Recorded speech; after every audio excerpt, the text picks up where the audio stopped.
Ladies and gentlemen, welcome back to another episode of Imperial Diecast, and look what I have. The legendary Toyota Supra, the one from the 90s, also referred to as the A80. I finally managed to find one that looks good, to me at least, because there are a lot of them out there, especially in 124, like the Fast and Furious movie versions made by Jada. But to me, they always looked a bit off. Like the wheels were a bit too big, the headlights were too chromy, the taillight bulbs were just painted on, and the dashboard didn't have much detail. But those, on the other hand, had the same livery as the movie car, so that's nice. And the interior also had the yellow roll cage and the blue seat backs, and it was fully opening, so you'd get to see the engine. And it was cheaper than this Solido, but not the 118 version. The 118 Jada is more expensive than this Solido. So ultimately, I decided for Solido's Toyota Supra, and I managed to get this for $39.99, while they usually go for anywhere between 45 to 55 euros. There's also more than one A80 Supra made by Automobile, but good luck finding that. And the LCD version that is already retailing for 280 to 300 euros. Solido also released this in a unique, and I mean really unique, because I have not seen any diecast cars like that, champagne metallic color. But the one thing I didn't like about that one was that the taillight covers were smoked, and therefore less colorful compared to the stock ones that we get on this model. Now next to these, Solido has also released the A80 as a hardtop coupe, which comes with raised side windows that are missing here. But I didn't really like the wheel covers on the initial release, and the headlamps were also suffering from the same overchrome as on the Jada. Solido recently did a second release in all black, which I think looks better because it has better looking wheels and dark headlight housings, but I went with this orange and black one because the color does remind me of the Fast and Furious car. So let's get into it.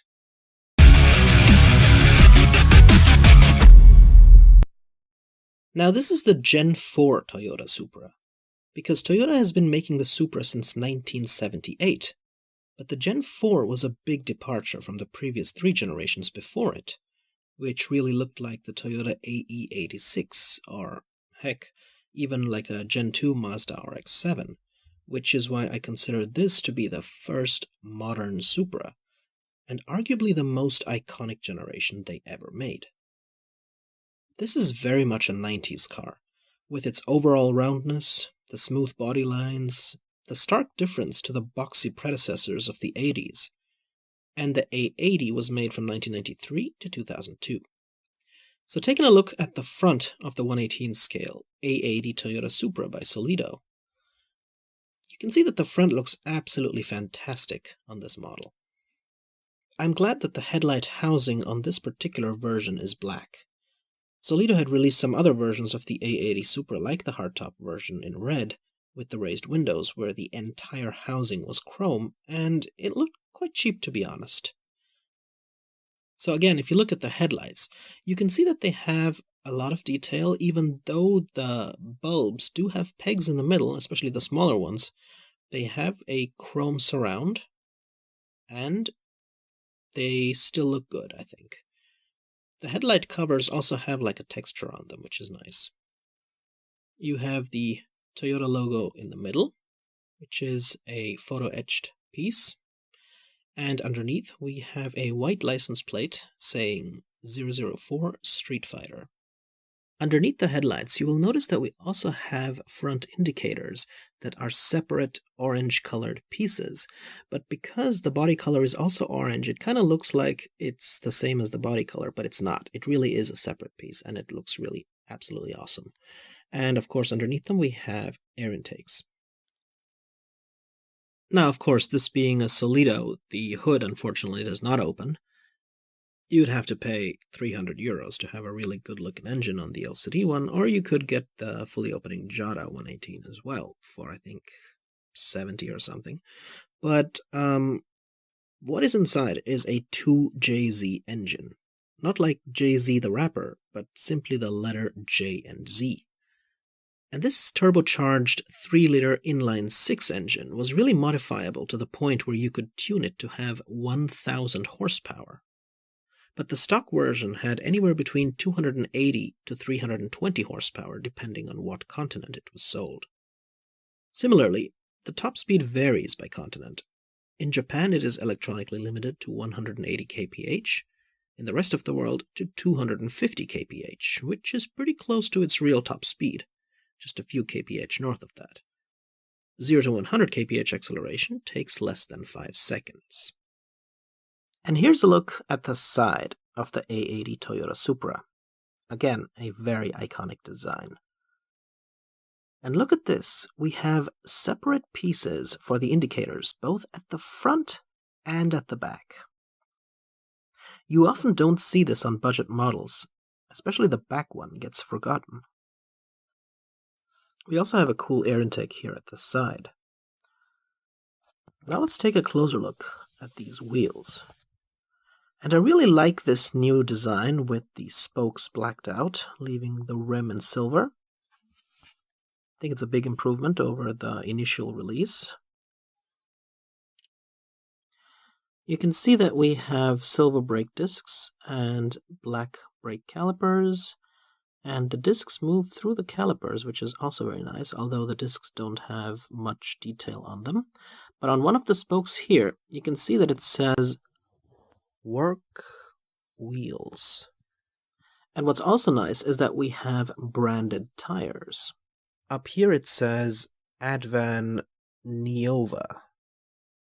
And then down here, I think these are Yokohama tires. Yeah. You'll also notice that Solido made sure to color in the lugnuts in orange to match the body, which is, again, color matching lugnuts is something I have never seen done on any other diecast car. Now the calipers say Supra, which is unusual because on most calipers you either have the branding of the car manufacturer like Ferrari, which in this case would be Toyota, or the caliper manufacturer like Brembo. And I'd say the mirrors are also done pretty nicely because they are metal instead of plastic, and if you look at the actual side mirror quality, you can see that the reflectors are also really good and reflect the opening tool here, for example. And taking a look at the back of the 118 Solido, this is undoubtedly the most iconic viewing angle of the A80 Supra. A lot of people who grew up playing racing games know the Toyota Supra from exactly this rare view. Which is why I was disappointed in the Jada version paying little attention to getting the taillights to look good. Solido, on the other hand, did a lot better. Each taillight is comprised of 4 distinct bulbs. The white ones are the reverse lights, the 2 red ones in the center are the brake lights, and the orange ones on each side are the indicators. Now the Eurospec had the white reverse lights in between the brake lights. Overall, I'm very happy with the way the taillights look.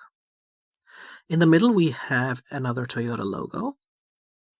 Above it is the 3rd brake light, and above each of the taillights we have inscriptions. On the left it says Toyota, and on the right it says Supra. Now these inscriptions are black. On the champagne-colored version, they were white and therefore harder to see. And on the hardtop versions, it doesn't say Toyota at the top left. Okay, now where is the keyhole for the trunk? You'll notice it's not visible. And the reason for that is that Toyota actually hid it inside the taillights, and the guys at Solido are so crazy good with the detail that they actually modeled it in. It's right here. That's amazing. Underneath the Toyota logo is the white rear license plate saying the same thing as at the front. And on the champagne-colored version, it just said Mark IV. And to the bottom left, we have the singular chrome exhaust. The center of the exhaust pipe is also colored in. As we move on further up, you'll notice that we have a singular wiper blade for the rear windshield, and Solido made sure to also include some defroster lines for the rear windshield. We also have the radio antenna right up here. Or perhaps it's this one. I think it's this one that's extendable. And here's, of course, the gas cap. Now here at the rear deck lid, you can see that there really isn't too much space to store anything because of how the rear windshield angles down. But there's just enough space to store the roof panel. And I also love the organic shape of the massive rear wing. Let's take a look at the top next. Toyota didn't call this a targa top, but called it the Sport Roof. Unlike on this model, it was actually pretty difficult to remove as it wasn't secured by mere latches, and instead you had to unscrew a bunch of different bolts. So there's three things I'm disappointed about. One is the fact that it is plastic, which is kinda inexcusable because this model can retail for up to $60 and more in some countries, and the roof piece of even the 124 A80 Supra, which is less expensive, is metal. The second reason as to why I am disappointed with this one is that because it is plastic instead of metal, the color tone doesn't match with that of the bodywork. And three, on my particular model, it doesn't sit seamlessly, and it also doesn't sit tight. So you can't pick the model up by the top, as it will come off that way. So aside from the side windows, that's probably another good reason to go for the hardtop. So now that we've got the roof out of the way, let's check out the interior. We'll start with the passenger side first. And you can see that Solido has done a pretty good job, especially with these green belts, because they contrast with the black and the orange really nicely, even though they are just painted on. The 4-point harnesses also have branding on them. I think this is a Japanese belt manufacturer. Now, I don't know if you knew this, but yes, the Toyota Supra does have rear seats. It is not a 2-seat sports car, but a 2+2 Grand Tourer, as weird as that sounds. But that rear legroom is de facto non-existent. I mean, just look at that. Maybe you can put your bag of golf clubs back there. But focusing on the front, we also have some nice detailing for the air vents on the dashboard. The rear view mirror, unfortunately, doesn't have the same reflective material as the side view mirrors do. And now taking a look at the driver's side of the Toyota Supra. The Supra steering wheel is in fact the same one as on the Toyota Camry and Corolla of the time. The floor pedals to the bottom right are painted in matte silver. And before we focus our attention on the gauges, check out the 6-speed manual and parking brake here. And now, behold the magnificent instrument binnacle, full of buttons and gauges, and while the buttons aren't all painted, the gauges are slightly recessed and nicely detailed, I'd say. Worthy of an Autoart, don't you think? Down here to the right, we have a realistically detailed air vent that looks a little bit like a propeller. Now, those gauges seem to be generic ones with odometers built into them, because the odometer telling you how far you have traveled isn't embedded into the gauges like on most cars, but is on the top left, right above the clock. The door panel, unfortunately, could have used some extra detail. As you can see, there's a speaker hinted at, but with no texture and nothing is painted.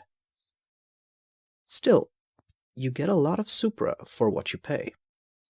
And taking a look at the bottom of the car, you can see that there's not much detail here, aside from the exhaust system being painted in matte silver. We also have some detail for the rear differential here, and the fuel tank, and it says Toyota Supra 118 Solido. And here's a little detail for the gearbox. So yeah, that's pretty much it. There is no, well, you see 3 mufflers here. There is no suspension on a Solido, unfortunately, but it still looks absolutely fantastic, I'd say. So I hope you guys liked my review of the 1/18 scale Mark IV Toyota Supra Streetfighter by Solido. I think it's the flashiest spec they've released it in so far, and Dom and Brian here can't wait to take it out for a spin. I am planning on adding more JDM tuners to my collection, and if you're interested to see more reviews, smash that subscribe button, and feel free to check out some of them out here. Take care, have a wonderful day, and this is Imperial Diecast, signing out.